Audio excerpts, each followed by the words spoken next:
साथियों नमस्कार। आप सब कैसे हैं? उम्मीद करते हैं कि आप सब अच्छे ही होंगे। साथियों मैं कमलेश कुमार गुप्ता, आपका एक वित्तीय सलाहकार।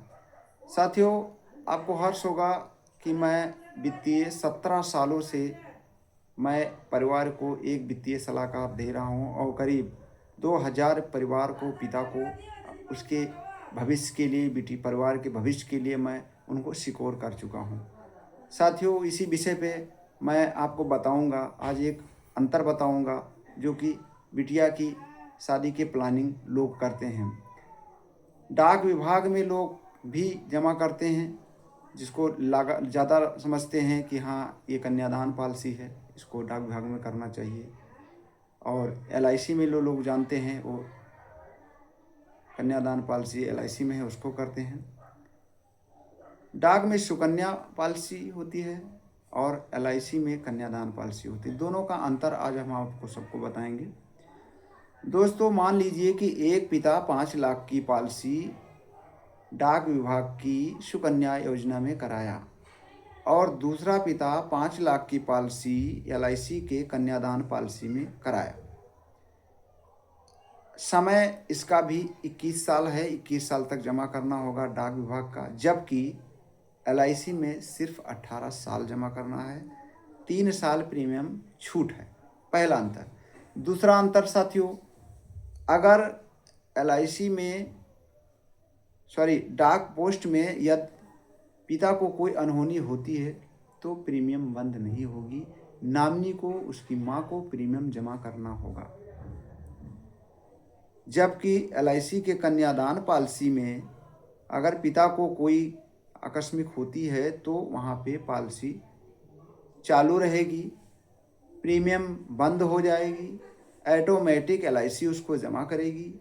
समय पूरा होगा तो मैच्योरिटी भी मिलेगा। सबसे मज़े की बात यह है कि जिस दिन से पिता की कैजुअल्टी हुई उसी दिन से 5 लाख का 10% यानी 50,000 सालाना बिटिया के पढ़ाई के लिए मिलता रहेगा 18-21 साल तक, और प्रीमियम एक भी नहीं देना है।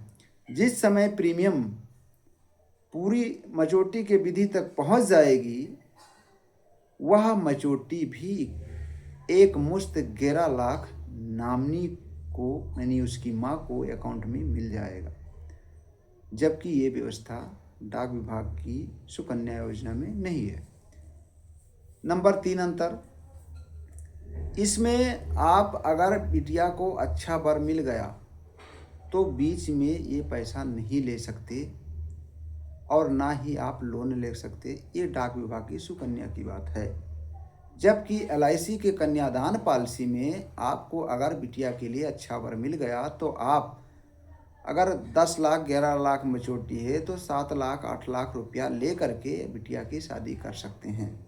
मैच्योरिटी होगी वो पैसा कट जाएगा, कोई दिक्कत नहीं है।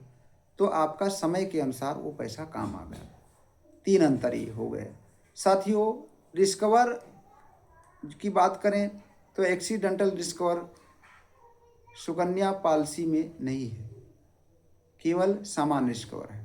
जबकि एलआईसी में एक्सीडेंटल डिस्कवर भी प्रोवाइड करती है एलआईसी, यानी डबल पैसे मिलेंगे। यदि एक्सीडेंट से कोई घटनाएं होती हैं पिता को तो उस नामिनी को 10 लाख रुपये तत्काल मिलेंगे, 50,000 सालाना 21 साल तक मिलेंगे, और जब समय पूरा हुआ 21 साल तो 11 लाख रुपये फिर नामिनी को उस बिटिया की शादी के लिए मिलेगा, यानी उसकी माँ को मिलेगा।